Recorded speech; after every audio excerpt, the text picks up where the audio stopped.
A'udzubillahi minasyaitonirrajim. Bismillahirrahmanirrahim. Assalamualaikum warahmatullahi wabarakatuh. Kembali lagi di channel Sampul Hitam.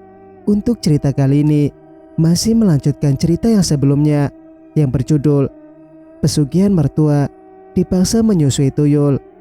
Bagaimanakah untuk kelanjutan cerita kali ini? Ini dia kisahnya. Selamat mendengarkan. Mas Harun, biarkan aku pergi, ucapku dengan terengah-engah. Suamiku hanya menatapku. Wajahnya datar. Benar-benar dia telah dirasuki setan. Dengan istri sendiri pun tak kenal. Mas Yudi dengan sigap menarikku dari pelukan Mas Harun. Kakak iparku itu membawaku kembali pada ibunya. Aku hanya bisa menangis meraung. Didorongnya hingga jatuh tubuhku di atas tempat tidur. Aku melihat sekeliling. Ya Allah, ini ruangan khusus. Aku pernah masuk ke sini. Ruangan dengan cat warna-warni mencolok, juga penuh dengan perabot dan mainan anak-anak. Ikat dia, tita Bu Yati. Kedua anak buahnya mengambil tali yang sudah dipersiapkan di kolong tempat tidur. Mereka mengikat kedua kaki dan tanganku dengan setiap ujung dipan kayu berbentuk kotak ini. Lepaskan, teriakku kalap. Kalian biadab. Ku gerakan seluruh badanku dengan ngawur, berharap tali yang mengikatku akan putus atau terlepas. Sungguh percuma. Ikatan ini begitu kuat dan menyakitkan. Kupikir hanya bisa diputus oleh pisau saja. Ibu mertua, Mbak Wuri, Mas Yudi dan Mas Harun semuanya menatapku. Manusia pengabdi setan semua. Tak punya hati. Aku membalas tatapan mereka dengan penuh kebencian, terutama dengan Mas Harun. Awas, aku akan minta cerai nanti. Tinggalkan dia. Nanti malam kita mulai ritualnya. Bu Yati berbalik badan dengan tampang bengis. Diikuti Mbak Wuri, suaminya dan Mas Harun. Mas Harun, ceritku. Pria itu berhenti dan menoleh padaku. Kalau kau tidak menolongku, aku akan minta cerai, ucapku menekan. Kupandangi suamiku dengan tajam. Mas Harun menunduk, tak berani membalas tatapanku. Suamiku itu kemudian melangkah keluar meninggalkan aku. Dasar kejam, suami gila. Lama aku terbaring di sini. Rasanya waktu lambat berputar. Aku tidak tahu apa yang selanjutnya akan terjadi padaku. Tidur terlentang dengan kedua tangan dan kaki terikat. Aku hanya bisa pasrah menatap langit-langit. Sayup-sayup suara azan terdengar di telingaku. Perasaanku bilang, ini adalah waktu maghrib. Lebih baik aku sholat dan berdoa memohon pertolongan dari Allah. Dengan kondisi yang apa adanya, aku melaksanakan sholat. Ku baca bacaan sholat dengan membayangkan posisinya. Allah Maha mengetahui. Aku terpaksa sholat dalam keadaan terlentang dan terikat. Selesai sholat, aku memanjatkan doa. Ya Allah, lindungilah hambamu ini. Apapun yang terjadi, aku tidak mau menjadi hamba setan. Ya Allah, berilah pertolongan. Amin. Sampai waktu Isya tiba, belum ada satu orang pun yang datang ke sini. Ya, biasanya ibu dan Mbak Wuri akan masuk kamar ini setelah jam 9 malam. Berarti sebentar lagi aku akan menyusui tuyul. Aku akan menyusui tuyul. Benarkah? Bola mataku mengitari sekeliling. Sepi sekali. Berada di kamar ini seperti berada di tempat yang jauh. Rasanya sunyi dan seram. Air mataku kembali menetes. Teringat akan ibu dan papaku. Kedua orang tuaku tak tahu kalau Bu Yati biasanya punya pesugihan tuyul. Meski pada akhirnya berita tentang Juragan Yati yang memiliki pesugihan tuyul tersebar juga ke desaku, kedua orang tuaku tak pernah bertanya kebenarannya padaku. Mereka hanya berpesan padaku untuk selalu sholat 5 waktu. Suara pintu dibuka. Kepalaku menoleh ke samping. Ibu mertua dan Mbak Wuri memasuki ruangan ini. Di tangan ibu mertua ada nampan bambu atau tampa berukuran sedang. Aku mulai merasa tegang. Ketakutan kembali datang. "Ibu, tolong lepasin Rina, Bu," kataku berulang-ulang. Bu Yati bergeming. Kemudian kulihat ibu mertuaku itu berjongkok dengan tetap membawa tampahnya. Aku berusaha mengangkat kepalaku untuk melihat apa yang dibawa Bu Yati di tampah itu. Ternyata isinya sajen dan 3 telur. "Wuri, koreknya." Suara Bu Yati meminta korek api pada Mbak Wuri. Kakak iparku itu memberikan korek pada ibu yang masih berjongkok. Sedang apa mertuaku ini? Kenapa perasaanku tak enak? Semerbak bau wangian memenuhi ruangan ini. Astaga, Bu Yati menyalakan dupa. Aku menggerakkan kepalaku ke sana sini. Ku dengar, dupa ini adalah sarana untuk memanggil arwah atau makhluk halus. Oh Tuhan, aku menelan ludah. Apakah sebentar lagi para tuyul itu akan datang? Aku takut. Bu Yati tiba-tiba sudah berdiri. Dia berjalan mengelilingi dipan ini sambil memercikkan air di sekujur tubuhku. Apaan sih ini? Aku berusaha menghindar sebisaku. Sampai di sampingku, Bu Yati berhenti. Tangannya menyilang dada, matanya meram. Dia mulai merapal mantra. Netraku mendelik melihatnya. Aku tidak begitu jelas dengan apa yang diucapkan Bu Yati, tapi menurutku dia sedang memanggil nama. Tiba-tiba hawa dingin merasuki tubuhku. Badanku menjadi kaku dan terkunci. Tapi aku masih sadar dan hanya mulutku saja yang bisa kugerakkan. Ada apa ini? Kenapa aku merasa dingin? Bu Yati dengan tenang membuka bajuku. "Ibu mau apa?" bentakku. Sayangnya aku gak bisa bergerak. Andai saja sudah kudorong mertuaku ini sampai jatuh.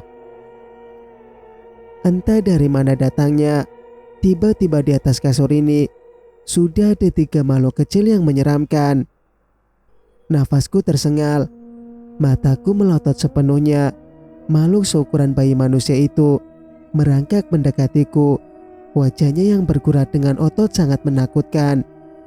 Giginya runcing dan sepertinya tajam. Telinganya juga bentuknya aneh. Mereka tuyul. Aku menangis. Salah satu tuyul merobek kemejaku secepat kilat. Dia merasa ke dadaku, menarik BH yang kukenakan.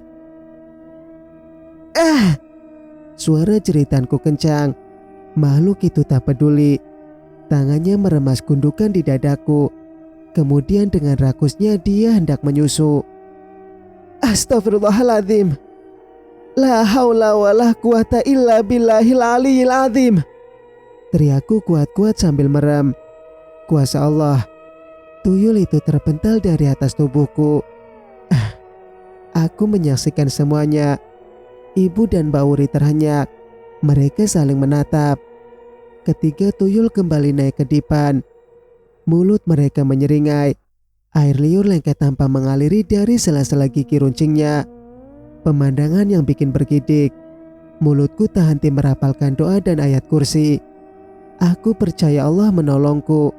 Benar saja, tuyul-tuyul itu tak berani mendekat. Mereka menatapku dengan mata merah. Sepertinya mereka marah. Raman terdengar keluar dari mulut makhluk kecil menyeramkan itu. Sekarang mereka menyeringai dan menatap ibu mertuaku. Kurang ajar kamu, Rina. Mau melawan ya? Bentak Bu Yati gusar. Aku tak peduli. Mulutku terus merapal doa tanpa putus. Ketiga tuyul tampak semakin marah. Mereka berlarian dan berputar-putar di kamar ini, membuat suara bising dengan suara erangan mereka. Kemudian tuyul-tuyul itu semakin tak terkendali. Mereka menggaruk tembok, mencakar kursi dan melempar mainan. Mereka minta susu darah. Uri, ambil ke lakban. Apa? Ibu menyuruh Mbak Uri mengambil lakban. Untuk apa? Akan kututup mulut Rina ini. Seketika aku melihat Puyati. Jahat sekali orang ini. Mbak Uri membuka pintu, kemudian keluar. Kamar ini gelap karena dimatikan lampunya. Aku bisa melihat cahaya dari luar. Rupanya Mbak Uri tidak menutup rapat pintu itu. "Tolong!" teriakku. "Diam!" Puyati menamparku. Netraku melebar. Aku tidak takut lagi pada mertuaku ini. Suara bising menghilang. Entah di mana tuyul-tuyul tadi. Puk! Sesosok bayangan berbaju hitam dan memakai penutup kepala tiba-tiba masuk dan memukul tengkuk Puyati. Sesosok bayangan berbaju hitam dan memakai penutup kepala tiba-tiba masuk dan memukul tengkuk Puyati dari belakang, membuat wanita tua itu jatuh tersungkur dan tak bangkit lagi. Sosok berbaju hitam itu dengan cekatan memotong tali-tali yang mengikatku. Kemudian dia berlari keluar. Dengan isyarat tangannya, sosok misterius penolongku itu menyuruhku mengikutinya. "Siapa kamu?" Sosok itu tetap berlari dan tidak menjawab pertanyaanku. Aku kemudian diam dan mengikutinya, berlari keluar dan menjauh dari rumah Puyati. Setelah berlari sampai ngos-ngosan, aku dan lelaki misterius berbaju serba hitam itu berhenti di tempat yang sepi. Sekitar jam 11 malam mungkin. Kakiku terus mengikuti pria itu. Dia berjalan agak ke semak. Sebuah sepeda motor tampak bersembunyi di sana. Aku mengenal sepeda motor itu. "Panji," seruku. "Iya, Mbak." Adik iparku itu membuka penutup kepalanya. Lega rasanya hatiku. Ternyata Panji yang menyelamatkan aku. "Ayo Mbak, cepat." Panji sudah mengendarai sepeda motornya. Aku yang belum mengerti rencananya ikut saja, berboncengan dengan Panji menembus malam di jalan desa yang gelap dan sepi. Berkali-kali aku menoleh ke belakang, takut ada yang membuntuti. Terutama aku takut kalau makhluk bernama tuyul itu mengikutiku. Dingin malah menembus tulangku yang hanya berbalut kemeja koyak ini. Bersyukur aku, makhluk bayi mengerikan itu tak sempat mengenyot payudaraku. Bergidik membayangkan giginya yang runcing-runcing menggigitku. Pasti menyakitkan dan perih sekali rasanya. Heran, Mbak Uri bisa tahan sampai 2 tahun. Kita mau kemana, Panji?" tanyaku dengan gigi gemeletuk menahan angin dingin. "Kita akan ke gudang beras, Mbak. Mas Harun menunggu di sana. Kita harus menggagalkan ritual malam Jumat ini," saut adikku. "Mas Harun," dahiku mengernyit. "Kau bilang Mas Harun?" "Iya, Mbak. Mas Harun akan menggagalkan ritual malam ini. Kita harus membantunya." "Bukankah dia membiarkan aku menyusui tuyul?" aku berkata dengan geram. Ingat kelakuan suamiku yang tak mau menolongku saat aku disekap dan dimasukkan ke kamar khusus. "Tidak, Mbak. Mas Harun dan aku bekerja sama untuk menyelamatkan Mbak Rina. Sekarang dia akan menggagalkan ritual malam Jumat ini." "Kok bisa dia bekerja sama denganmu?" tanyaku tak habis pikir. "Bisa, Mbak. Ceritanya nanti saja. Ada yang lebih penting untuk dikerjakan." Panji mematikan mesin motornya. Sepeda motor berjalan tanpa suara, kemudian berhenti di semak samping gudang beras. Aku dan Panji turun. Adikku itu memakai kembali penutup kepalanya. "Sebentar, Mbak." Panji membuka jok motor, kemudian mengambil sesuatu dan diberikannya kepadaku. "Pakai jaketku," katanya. Segera aku pakai jaket kaos berbentuk jumper ini. Kerudungnya aku pakai menutupi kepalaku. "Ayo, Mbak." Panji mengajakku ke depan. Melihat situasi gudang, sepi sekali. Hanya ada satu lampu penerangan di pojok gudang. Itu pun nyalanya tidak terang, mungkin hanya 5 watt. "Gerbangnya digembok," Panji berbisik. Memangnya ada siapa? Bisikku pula. Mas Yudi sama Mas Harun di dalam. Oh. Panji tanpa melihat sekeliling. Kemudian dia mendongak pada pagar tembok setinggi kurang lebih 2 meter ini. Mbak bisa manjat tembok. Aku melihat ke atas pada pagar tembok itu. Bisa, jawabku. Kemudian adik iparku yang bertubuh tegap dan tinggi itu mengajakku berjalan di samping tembok. Setelah dekat dengan gedung gudang, Panji berjongkok. Naik ke punggungku, Mbak. Dia menyuruhku. Tadinya aku sungkan, tapi ini darurat. Jadi aku mohon permisi. Aku naik ke punggung Panji. Lelaki itu kemudian berdiri. Tanganku segera meraih atas tembok. Mbak jangan lompat dulu. Lihat situasi. Kalau aman langsung lompat dan cari tempat sembunyi, ujar Panji. Aku mengangguk. Kepalaku tengok-tengok setelah aku rasa aman. Aku melompat dan segera berlari. Berkunjung di balik pohon. Benar-benar tegang seperti sedang bermain di film action. Panji menginjakkan kakinya setelah melompat. Aku memberinya kode. Untuk mendekat. Adik Mas Harun itu berlari cepat ke pohon tempatku berlindung. Kita harus masuk gudang, Mbak. Panji melihat jam di tangannya. Waktu kita gak banyak. Dengan mengendap, aku dan Panji memasuki gudang lewat ruangan kantornya. Pintunya memang tidak dikunci. Ada sepeda motor Mas Harun di dalam sini. Gelap gulita. Tak ada cahaya sedikit pun. Aku berjalan dengan memegang ujung kemeja belakang Panji. Belum mengalir di pelipisku. Rasanya gudang ini pengap dan panas. Ditambah dengan suasana yang menegangkan. Sampai di dalam gudang, Panji menghentikan langkah. Aku otomatis mengikuti. Teringat aku saat melihat penampakan tikus besar-besar dan bayangan hitam di gudang ini. Bulu kuduku merinding. Ada tuyul di sini, bisikku. Panji mengangguk. Sekarang gak ada. Mereka lagi menyusu sama Mbak Uri, ucap Panji pelan. Ternyata Mbak Uri masih mau menyusui, padahal dia sedang hamil. Ayo. Panji bergerak maju menuju belakang tumpukan karung beras. Aku tertegun melihat apa yang ada di situ. 3 dupa menyala, 1 sajian lengkap, berisi aneka bunga kuburan, telur ayam, dan tas hitam ada di situ juga. Panji tanpa mengedarkan pandangan. Dia mencari sesuatu rupanya. Kenapa tidak menyalakan korek? Tanyaku. Panji menoleh.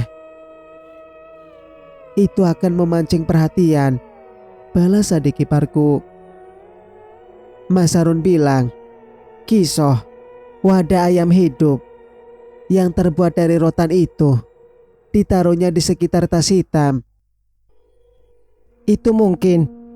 Aku menunjuk sebuah benda hitam yang tergeletak di lantai tak jauh dari sini. Panji mendekat, kemudian mengambil kisoh itu. Mbak, ambil tas itu dan masukkan sesajen itu ke dalamnya. Kaki Panji menginjak dupa itu sampai nyalanya mati. Aku segera memasukkan sajen ke tas dan menutupnya. Ayo. Panji bergerak lagi. Sekarang dia mengajakku ke arah belakang gudang. Belakang gudang adalah kebun yang cukup luas, dengan pohon besar-besar dan rumput yang panjang dibiarkan tumbuh. Mau apa ke sini? Degup jantungku semakin cepat. Di ujung sana, aku melihat cahaya. Sepertinya ada orang di sana. Mereka sedang membakar sampah.